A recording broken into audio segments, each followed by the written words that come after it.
Hey, Stinky! Super Mario 64. It's one of the most popular and well-known games of all time. Everyone seems to have nostalgia for it, even if they weren't around yet when it released. It was the #1 top-selling game on the N64, with about 12 million sales, putting it about 2 or 3 million units ahead of the second-place runner-up. According to Guinness World Records, it's the most speedrun game ever, with about 14,000 speedruns logged as of March 19th, 2020.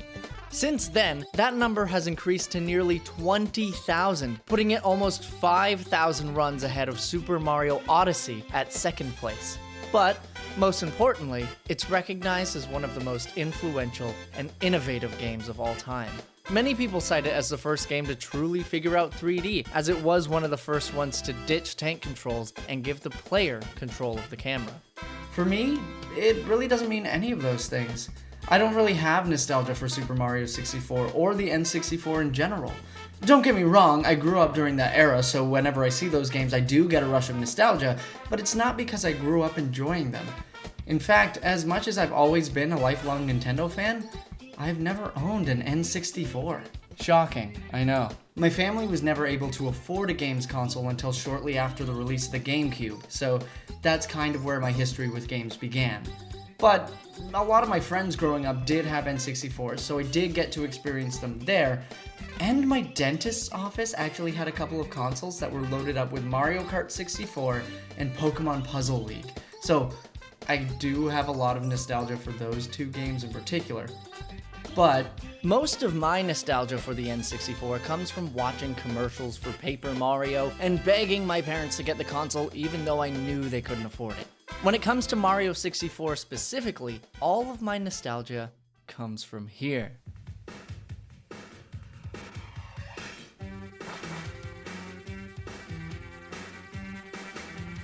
Video and Arcade Top 10. Hosted by some guy named Nicholas Pickles and airing on YTV, this was pretty much my only way of experiencing new games. I'm telling you, y'all growing up with YouTube and Twitch, you got it good. Hell, I couldn't even use the internet because I had to wait for my mom to get off the phone first. But no, seriously, this show was super high energy and it showcased all of the cool games from that era. It was the best show ever for young me in the 90s. But that's my only real connection to Mario 64. This video isn't so much to showcase nostalgia I have for a game or to showcase a game that I love a lot. It's my excuse to try out a game that everybody else seems to love for the first time and figure out why people love it so much. Also, Mario's 35th anniversary was in 2020, and I know it's coming a bit late, but I really wanted to show my support by doing a series of videos on the 3D Mario games. And with the release of Super Mario 3D All-Stars on the Switch, this is the perfect opportunity to do just that. Be warned, there is some controversy surrounding 3D All-Stars because of its limited availability, and a lot of people don't like the emulators they chose to use in the re-release, but this is a review of the version of Mario 64 that's found in that collection. That means all of my gameplay footage and opinions come from there. If you're interested in picking up 3D All-Stars, it's only available physically and digitally until March 31st, 2021. So I suggest you act fast. I won't be covering the details of the release in this video, so there's no need to worry about controversy here. But if you really want to know my opinions on it, feel free to ask me on Twitter, Discord, or during one of my Twitch live streams. See you there. Okay, so with that long introduction out of the way, and now that you're armed with the context of my experiences with the game, let's talk about Super Mario 64. Super Mario 64 released in Japan on June 23rd, 1996, the same day as the Nintendo 64. The PlayStation had only released 2 years earlier, and the world was still scrambling to cope with the sudden jump from 2D to 3D. Of course, there were plenty of 3D games that released before and around the same time as Super Mario 64, but even for years to come, nobody could settle on how 3D games should be presented. Developers struggled to find the best camera control scheme. Should they just be stationary, positioned somewhere so the player can see the whole area? Should the camera be stuck on rails and follow the player through the level? Maybe you can use the shoulder buttons to rotate the camera. And then there are the dreaded tank controls.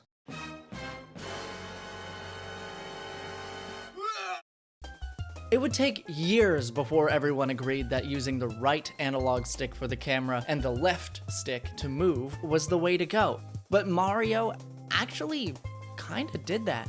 I mean, this thing never really had a right stick, but it did have this little secondary D-pad of sorts, aptly named the C-pad. And that's how you controlled the camera. On the Switch, well, the C-pad doesn't exist, so you actually use the right stick. It kind of future-proofed itself in a weird way. However, that doesn't make it immune to criticism in any sense of the word. This is one of the worst video game cameras I have ever used. One problem with the fact that this was designed to be used with the C-pad is that it didn't come with nearly as much granular control as an analog stick offers. Instead of being able to smoothly rotate the camera like in any modern game, Super Mario 64 has predefined locations that the camera can snap to. Not only that, but the camera often refuses to adjust its distance from Mario, so if there's an obstacle in the way, the camera doesn't cull it out of view or move around it, it just refuses to turn. Oftentimes, it's not even clear what, if anything, is actually blocking the camera from moving. There were numerous times in my playthrough where I actively could not figure out what was blocking the camera. It just refused to move into a position that I felt made sense for the challenge at hand. This was incredibly frustrating. I feel like a majority of the deaths I experienced in this game came as a result of the terrible camera controls. It was nearly impossible to line up the camera in a way that I found intuitive or helpful for the gameplay. I often had to settle for substandard camera positions and bad viewpoints when making difficult jumps. And that's if the camera even stayed still. There are some, albeit rare, sections of the game where the camera readjusts itself while you're running. I don't know if I didn't notice most of the occasions while I was playing, but there are a few times that this is absolutely crucial. Like when you're trying to walk across this plank at the top of Tiny Huge Island. You have almost no space to work with here, and the camera just decides it wants to constantly swing around while you're trying to walk across this balance beam. In all fairness, it's not the challenge of walking across this beam that's the problem, it's all on the camera. In fact, the controls are pretty great. Controlling Mario feels responsive and accurate. His moveset is iconic, and pulling off these jumps feels incredible. He can jump, double jump, triple jump, punch, dive, long jump, somersault, wall jump, and more. The thing about all these moves is that it never felt like a chore to memorize them. They don't have any fancy button combos or anything, they just involve pushing one button in time with Mario's movement. It's the perfect setup for a platformer. The simplicity of control makes it a super simple game to just pick up and play. But it also adds so much hidden complexity that a more dedicated crowd can take advantage of. That's why Mario is loved by speedrunners and casual players alike. The game is so welcoming of every playstyle. That's not to mention how visually appealing these moves are. They're iconic. Everyone recognizes these, and they show up in future Mario games as well. The creative decisions behind Mario's acrobatics are lasting ones, and they deserve it. These jumps lend themselves so well to satisfying gameplay without oversimplifying or overcomplicating things. Pulling them off always feels good, and whenever movement feels janky, it never feels like the fault of the moveset, but rather a fault of the game's physics. You see, early Mario games were slippery as hell, and Mario 64 is no exception to that. Speeding up and slowing down takes time, making some landings difficult to judge. You'll find yourself sliding off edges fairly frequently if you're not too careful. I know I did. Plus, some slopes are hard to judge too. Some will let you prance right up, and others will leave you sliding to your death. Miyamoto can be quoted as saying this about his own son. Seeing him try dozens of times, over and over, to get up this unclimbable hill, as a parent, I couldn't help but think, geez, does this kid have any brains? And you know what?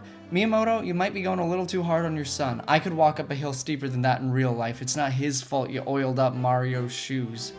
Anyway, the biggest reason why I bring this up is that this slipperiness affects one major aspect of the game, Mario's movement. To be more precise, the precision of his movement. You see, when Mario gets up to speed, he can't turn on a dime, unless he's doing a complete 180 heel turn, which can only really happen after a certain speed threshold. Anyway, when Mario turns around while moving, he has to take his time, making a wide radius. This feels intuitive when you're moving at high speeds. Snapping in any direction while running would likely give the player less time to react to whatever is in the new direction, especially if the camera turns at the same time. However, it can sometimes be hard to judge if Mario is moving at all. The movement is far too slippery and can result in Mario taking way too long to come to a complete stop, and oftentimes even when you think Mario is already standing still, he isn't.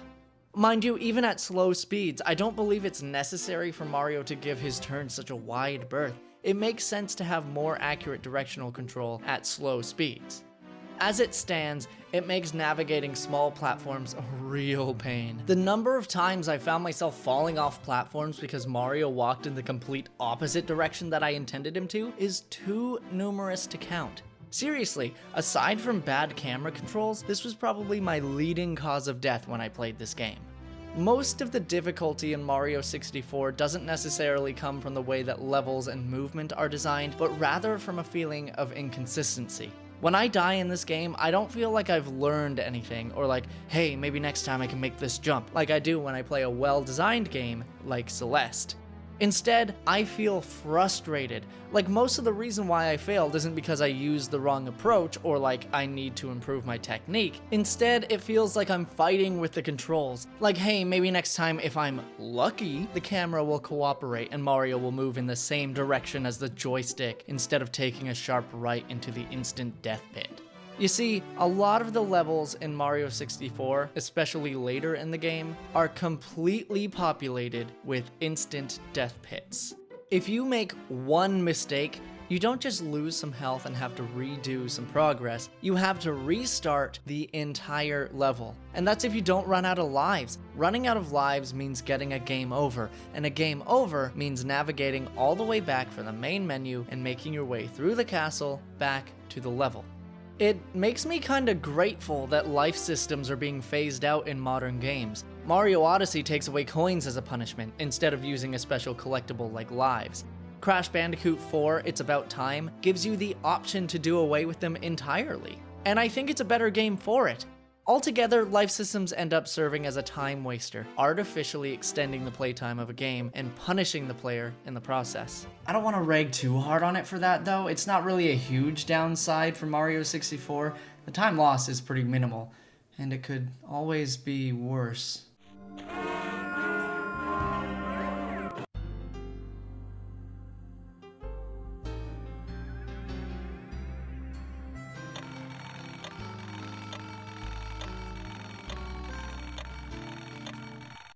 This is just one very small problem that factors into one of the bigger issues that the game has, which is repetitiveness. Every game is repetitive to some extent, but hopefully if they do it right, that repetition will feel rewarding.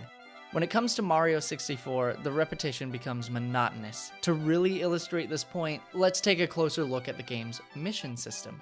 Every level has 6 stars to collect, and an extra one for getting 100 coins while you're at it. The first thing you need to know about these missions is that they're mostly the same. One of the 6 missions in each level will ask you to collect 5 red coins, and up to 5 of the 6 missions will ask you to go to some place in the level and grab a star there. No problem, these levels are fun to explore and there are lots of places to put stars, right? Well, not quite.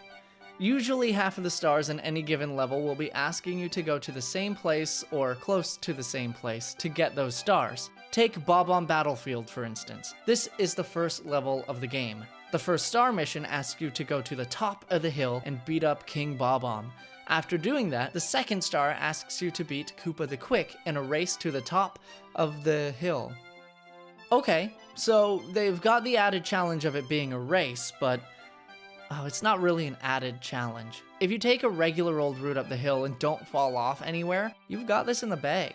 This mission ends up just being go to the same place as last time, but wait for this dude to catch up. When you've played several missions like this, it ends up feeling pretty samey. The repetitive mission structure is present in almost every single level. It gets old pretty fast. It wouldn't be so bad either if it weren't for the fact that it kicks you out of every level every time you get a star. I mean, it doesn't add any difficulty and loading screens aren't terrible, so it's not like you're just waiting around until you can get back to it. But starting you off at the beginning of every level just so you can make your way back to where you just collected a star is tedious. I mean, the technology is there, it's possible. They don't kick you out of every level after you collect 100 coins and get that star, which by the way is flawed in its own right. Collecting coins was a staple of older Mario games. Getting 100 of them always rewarded you with an extra life, so of course they wanted to reward you for doing the same in this game. Problem is, they didn't design around it. 100 coin stars feel like a complete and utter afterthought. Sometimes going to certain places in the wrong order will completely bar you from collecting them, like in Shifting Sandland. If you go into the pyramid too early, that's it, you goofed it, you better start over. And then there are some levels like Jolly Roger Bay and Dire Docks that only have 106 or 104 coins in the entire levels respectively. Nintendo! What were you thinking? Also, I collected too many stars in order, and I got a message about an endless staircase. I never got to see an endless staircase.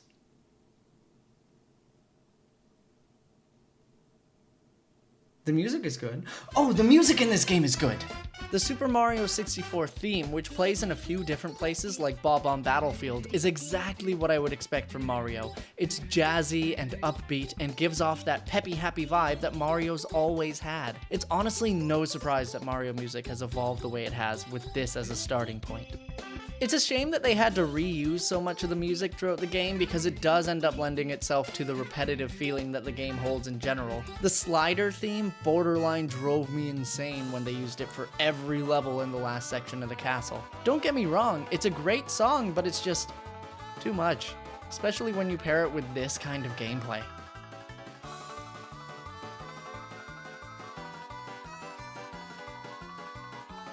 They also did the power-ups super well in this game. There are only 3 of them, so it's easy to keep track of, even though they're used pretty sparingly, and it's easy to tell when you'll actually need them. Not to mention that they're all completely unique. There's a metal cap, which allows Mario to walk on the floor of water-filled areas, the vanish cap, which lets him walk through cages, and the wing cap, which lets him fly. Only the wing cap changes how you would normally control Mario for obvious reasons, and coincidentally was the only one I struggled with.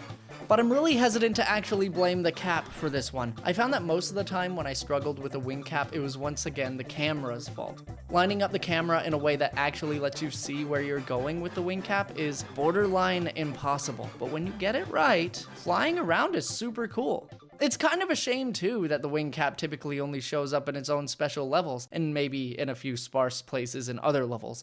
I would love to fly around and explore these levels even more if only I could, and if the camera would allow me. That's what this game does best. The level design, or at least the theming of them. It plays super well with the pre-established Mario aesthetic and sets up future 3D Mario games for success. It doesn't always get things right gameplay-wise. Using Tiny Huge Island as an example, you can really see how the aesthetic clashes with the gameplay here, as it's way too easy to fall off the island to your immediate death. But if you look at stages like Jolly Roger Bay, Big Boo's Haunt, Snowman's Land, and especially Bob-omb Battlefield, you'll find exactly what this game has to offer. Theming is always on point for every level in this game, and every level is iconic. If you mention the name of any of them to someone who's played it before, it's almost guaranteed they'll recognize it immediately. Hell, some of these levels are instantly recognizable to people who haven't even played the game. Loads of people will know exactly what you're talking about if you mention Bob-omb Battlefield, Dire Docks, or even just Peach's Castle. Peach's Castle? You know, one of the greatest hub worlds in any video game ever, period, full stop. Seriously, this was one of the earliest games to use a hub world to connect the levels of the game thematically. It gave players an area that they could use to practice jumps and other techniques in a way that wouldn't lose them lives or result in a game over if they messed up. It's also an awesome place to just run around and explore. A peaceful break from the frustration of the actual levels. Not only that, but it suits the theming of Mario games to a T. Mario is almost always tasked with saving the princess. What if he had to save her from her own castle? Bowser has trapped the denizens of Peach's Castle inside of paintings using the power of the castle's power stars. To rescue them, you need to travel through the paintings and retrieve the stars so that you can gain enough power to defeat the King Koopa himself.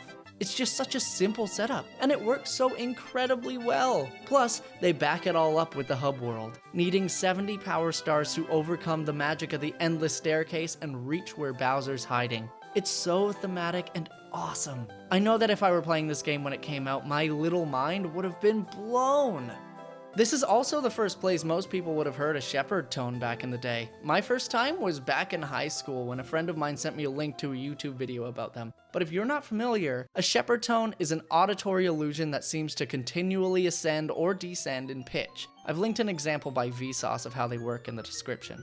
The endless staircase that leads to Bowser's lair actually uses a Shepard tone, so you can run up and up and up, and the whole time the music is endlessly increasing in pitch, reinforcing the illusion of an endless staircase.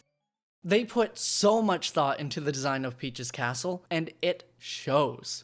Super Mario 64 is often looked up to as a revolutionary piece of game design innovation. So many people will cite it as being the source of inspiration for numerous titles, and they're often quick to point out that the game design industry wouldn't be the same without it. I sorta disagree. The things that Mario 64 is most known for, its non-linearity, a sense of freedom, a hub world, and standardized controls, would have come to be without it eventually. It was only a matter of time before game developers came up with these concepts on their own without the input of Mario 64. The game is held back by finicky controls and a wonky camera. Its difficulty doesn't stem from challenge design and instead comes from fighting with the interface. Where the game really shines is in its aesthetic. The music, visuals, animation, and theming culminate into a masterpiece of a game that few of the era could match. It set everything in place for what the Mario franchise would evolve into, and you can still see that influence in every Mario game today. It's true that I mostly didn't enjoy my time with Mario 64, but that doesn't mean I regret it. I do think it deserves some recognition as a reference piece in the history of game design.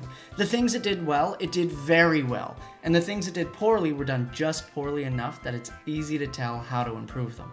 Whether or not I believe that games would have evolved the same way with or without Mario 64 is irrelevant. This game has cemented itself as a classic, and tons of people feel incredible nostalgia for it. If you end up in possession of a copy of Super Mario 3D All-Stars, give it a shot. Maybe just don't go for 120 stars. Ugh.